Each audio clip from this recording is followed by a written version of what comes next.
आप देख रहे हैं एसपीटी न्यूज पर 13 फरवरी गुरुवार सुबह 6:15 बजे राजस्थान की बड़ी खबरें। सुप्रीम कोर्ट ने बुधवार को चुनाव के वक्त की जाने वाली मुफ्त की योजनाओं को गलत ठहराया। कोर्ट ने कहा कि लोग काम करना नहीं चाहते क्योंकि आप उन्हें मुफ्त राशन दे रहे हैं, बिना कुछ किए उन्हें पैसे दे रहे हैं। जस्टिस बी आर गवई और जस्टिस अगस्टिन जॉर्ज मसीह की बेंच शहरी इलाकों में बेघर लोगों को आसरा दिए जाने की याचिका पर सुनवाई कर रही थी। अब 6 हफ्ते बाद दोबारा इस याचिका पर सुनवाई होगी। बेंच ने केंद्र से कहा, हम आपकी परेशानी समझते हैं और सराहना करते हैं, लेकिन क्या यह अच्छा नहीं होगा कि आप ऐसे लोगों को मुख्य धारा का हिस्सा बनाएं और उन्हें देश के विकास का हिस्सा बनाएं। पीएम मोदी का फ्रांस दौरे का तीसरा दिन है। वे मंगलवार की रात फ्रांस के राष्ट्रपति इमैनुअल मैक्रों के साथ फ्रांस के दूसरे सबसे बड़े शहर मार्से पहुंचे। यहां पहुंचकर उन्होंने स्वतंत्रता सेनानी वीर सावरकर को याद किया। उन्होंने सोशल मीडिया पर कहा कि यह शहर भारत की आजादी में खास महत्व रखता है। दरअसल सावरकर को 1910 में नासिक षड्यंत्र मामले के तहत लंदन में गिरफ्तार किया गया था। उन्हें जहाज से भारत लाया जा रहा था। तब उनका जहाज मार्से के पास पहुंचा तो उन्होंने समंदर में छलांग लगा दी और तैरकर तट पर पहुंच गए। मार्से में ब्रिटिश पुलिस ने उन्हें दोबारा गिरफ्तार कर लिया। फ्रांस की सरकार ने अपनी जमीन पर सावरकर की गिरफ्तारी का विरोध किया और मामले को अंतर्राष्ट्रीय न्यायालय तक ले गई। मोदी वर्ल्ड वार के दौरान जान गंवाने वाले भारतीय सैनिकों को श्रद्धांजलि देने के लिए मजार ग्यूज वॉर सिमेट्री पहुंचे। इसके बाद उन्होंने फ्रेंच प्रेसिडेंट के साथ मार्से में वाणिज्यिक दूतावास का उद्घाटन किया। यहां पर मौजूद भारतीय समुदायों के लोगों से भी मुलाकात की। सिख दंगा के एक और केस में दिल्ली की राउज एवेन्यू कोर्ट ने बुधवार को पूर्व कांग्रेस सांसद सज्जन कुमार को दोषी करार दिया। कोर्ट 18 फरवरी को सजा सुनाएगी। इस मामले में 41 साल के बाद फैसला आया है। यह केस 1984 सिख विरोधी दंगों के दौरान सरस्वती विहार में 2 सिखों की हत्या से जुड़ा है। दिल्ली दंगों में सज्जन के खिलाफ 3 से ज्यादा केस चल रहे हैं। एक में वे बरी हो चुके हैं। इससे पहले दिसंबर 2018 में दिल्ली हाई कोर्ट की डबल बेंच ने उन्हें हिंसा कराने और दंगा भड़काने का दोषी पाया था और उम्र कैद की सजा सुनाई थी। फिलहाल सज्जन तिहाड़ जेल में सजा काट रहे हैं। बीजेपी के राष्ट्रीय प्रवक्ता गोपाल कृष्ण अग्रवाल ने केंद्रीय बजट को विकसित भारत की आधारभूत संरचना को मजबूती देने वाला बजट बताया है। कोटा दौरे पर मीडिया से बात करते हुए अग्रवाल ने कहा, बजट में 4 ग्रोथ इंजन आइडेंटिफाई किए गए हैं। इसमें कृषि, एमएसएमई, इन्वेस्टमेंट और एक्सपोर्ट है। बजट में सभी वर्गों का ध्यान रखा गया है। केंद्रीय मंत्री भूपेंद्र यादव ने कहा कि अलवर में ईएसआईसी में ही 2 मेडिकल कॉलेज चालू हो गए। चाइल्ड वार्ड को अस्पताल बनाने की फाइनेंशियल स्वीकृति होना बाकी है। वैसे चाइल्ड वार्ड को अस्पताल के बनाने की घोषणा कर दी, अब उसका विस्तार होना बाकी है। वैसे भी 200 बेड स्वीकृत हैं, वहां विस्तार करने की जरूरत है। भूपेंद्र यादव ने यह बात अलवर के मनु मार्ग पर निजी अस्पताल के उद्घाटन कार्यक्रम में कही। केंद्रीय मंत्री भूपेंद्र यादव ने कहा, समय के अनुसार प्राइवेट अस्पतालों की जरूरत होती है। अब यहाँ एक नया अस्पताल खुला है। इस अवसर पर वन राज्य मंत्री संजय शर्मा ने कहा कि निजी अस्पताल में राजेंद्र जुनेजा तन मन धन से आमजन की सेवा करेंगे। उन्होंने सरकारी सेवा में रहते हुए भी अच्छा कार्य किया, मरीजों की खूब सेवा की है। अजमेर हाईवे पर 29,000 लीटर डीजल से भरा टैंकर कार को बचाने के चक्कर में पलट गया। जयपुर जा रहे टैंकर के पलटने से तेल का रिसाव होने लगा। मौके पर मौजूद ग्रामीणों ने हाईवे अथॉरिटी और पुलिस को सूचना दी। इसके बाद फायर ब्रिगेड को बुलाया गया। ग्रामीणों को जैसे ही डीजल का टैंकर पलटने की सूचना मिली, सभी हाईवे की ओर दौड़े और बाल्टियों और गिलासों में डीजल भरकर ले जाने लगे। पुलिस ने जाप्ता लगाकर उन्हें भगाया। इस दौरान करीब 1 घंटे तक ट्रैफिक रोका गया और लगभग 1.5 घंटे बाद 2 क्रेन की मदद से टैंकर को सीधा किया गया।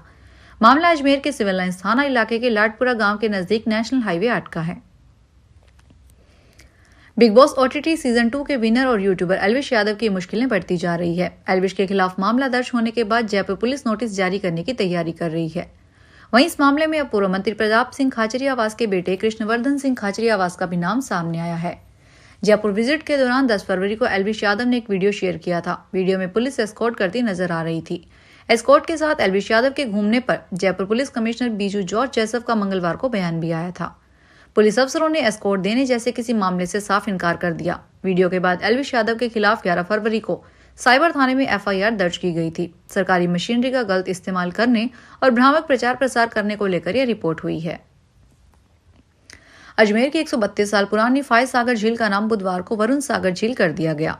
इस पर बात करते हुए विधानसभा अध्यक्ष वासुदेव देवनानी ने कहा, अजमेर में उन स्थानों के नाम बदले जाएंगे जो गुलामी के प्रतीक थे। अगर आगे भी कुछ ऐसा प्रतीक सामने आता है तो नाम बदला जाएगा। देश को आजाद हुए लगभग 77 साल हो चुके हैं। उसके बाद भी कई जगह गुलामी के प्रतीक बने हुए हैं। अजमेर में भी 2-3 गुलामी के प्रतीक हैं। इस बार के चुनाव के मैनिफेस्टो में भी लिखा है। इस मैनिफेस्टो के हिसाब से काम करना शुरू किया है। अगर और भी कोई प्रतीक होगा तो उसका भी नाम भारतीय और सनातन के आधार पर नामकरण किया जाएगा। देवनानी अजमेर के दौरे पर थे, जहां उन्होंने सर्किट हाउस में मीडिया से बात की। जयपुर के एसएमएस हॉस्पिटल के रेजिडेंट डॉक्टर रमेश सुंडा के गायब होने का मामला सामने आया है। रेजिडेंट डॉक्टर के ड्यूटी से अचानक गायब होने की जानकारी सामने आने के बाद सभी हैरान हैं। डॉक्टर रमेश मुंडा करधनी थाने के गोविंदपुरा के रहने वाले हैं। देर रात जब डॉक्टर घर नहीं पहुंचे तो पत्नी सुरीता मुंडा थाने पहुंची और गुमशुदगी की रिपोर्ट दर्ज करवाई। प्रारंभिक जांच में डॉक्टर की last location Sindhi camp bus stand के पास मिली। करधनी थाना के एसएचओ सवाई सिंह ने बताया, डॉक्टर रमेश फर्स्ट ईयर के रेजिडेंट डॉक्टर हैं। अभी वे माइक्रोबायोलॉजी डिपार्टमेंट में कार्यरत हैं। वे मंगलवार सुबह 6 बजे ड्यूटी के लिए निकले थे। दोपहर 2 बजे तक वे हॉस्पिटल में ही थे। भीलवाड़ा के पंचमुखी मुक्ति धाम से श्री मसानिया भैरवनाथ मंदिर में 11 फरवरी मंगलवार को मध्य रात्रि में 551 किलो लाल मिर्च वाली हवन सामग्री से षटचंडी महायज्ञ किया गया।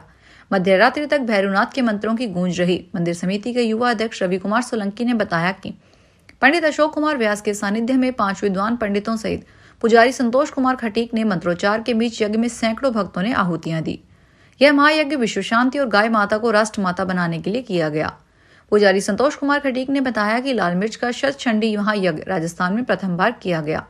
इसके बाद मध्य रात्रि 12 बजे पूर्णाहुति कर बाबा भैरवनाथ की महाआरती कर महायज्ञ का समापन किया गया। हनुमानगढ़ में विधायक द्वारा समाज विशेष के खिलाफ की गई विवादित टिप्पणी के विरोध में चल रहा बेमियादी धरना बुधवार को समाप्त हो गया।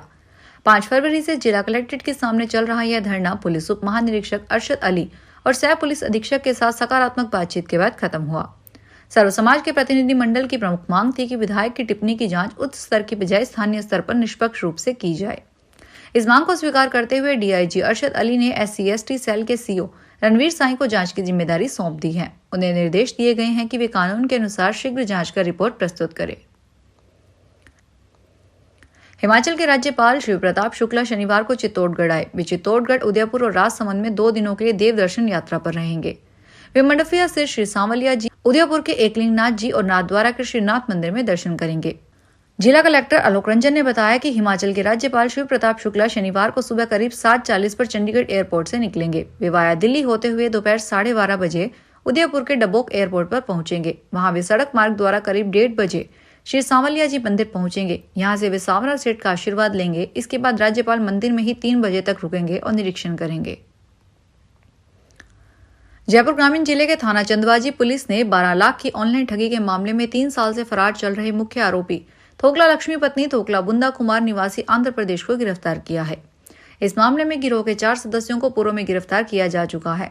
उप महानिरीक्षक सह पुलिस अधीक्षक आनंद शर्मा ने बताया कि साइबर अपराधों की रोकथाम व अपराधियों की धरपकड़ के लिए अतिरिक्त पुलिस अधीक्षक रजनीश पूनिया के निर्देशन व वृत्ताधिकारी जामवा रामगढ़ प्रदीप सिंह यादव RPS के सुपरविजन तथा SHO चंदवाजी हीरा लाल सैनी के नेतृत्व में साइबर ठगी की मुख्य आरोपी थोकला लक्ष्मी को तिरुपति आंध्र प्रदेश से गिरफ्तार किया गया है।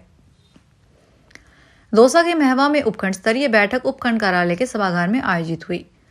विधायक राजेंद्र ने कहा, CDPO से कहा कि आंगनबाड़ी केंद्रों पर पोषाहार नियमित वितरण नहीं हो रहा है। पोषाहार वितरण में लापरवाही बर्दाश्त नहीं की जाएगी। महिला सुपरवाइजर नियमित केंद्रों की जांच नहीं कर रही है। पटवारियों को लेकर कहा कि नियमित रूप से 3 घंटे मुख्यालय पर बैठकर लोगों के कार्य करें। जो भी पटवारी मुख्यालय पर नहीं होगा उसके खिलाफ कार्रवाई की जाएगी। अस्पताल में विद्युत समस्या को लेकर PMO ने अवगत करवाया। राजस्थान सरकार इलेक्ट्रिक वाहनों को बढ़ावा देने के लिए 200 करोड़ रुपए का ई-व्हीकल प्रमोशन फंड लेकर आई है। यह सहायता राज्य की इलेक्ट्रिक वाहन नीति 2022 के तहत दी जाएगी। इसके तहत 1 सितंबर 2022 से खरीदे गए और राजस्थान में पंजीकृत इलेक्ट्रिक वाहनों पर स्टेट GST की राशि का रिफंड और एकमुश्त अनुदान मिलेगा। हालांकि यह सुविधा केवल उन्हीं वाहनों पर लागू होगी जो राजस्थान से ही खरीदे गए हैं। संयुक्त परिवहन आयुक्त जगदीश प्रसाद बैरवा ने बताया, अनुदान प्राप्त करने के लिए सबसे पहले वाहन निर्माता को FAME 2 के तहत विभागीय पोर्टल पर रजिस्ट्रेशन करवाना होगा। फिलहाल बड़ी खबरों में इतना ही। ताजा खबरों को देखने के लिए चैनल को सब्सक्राइब करें। देखते रहिए SPT न्यूज। धन्यवाद।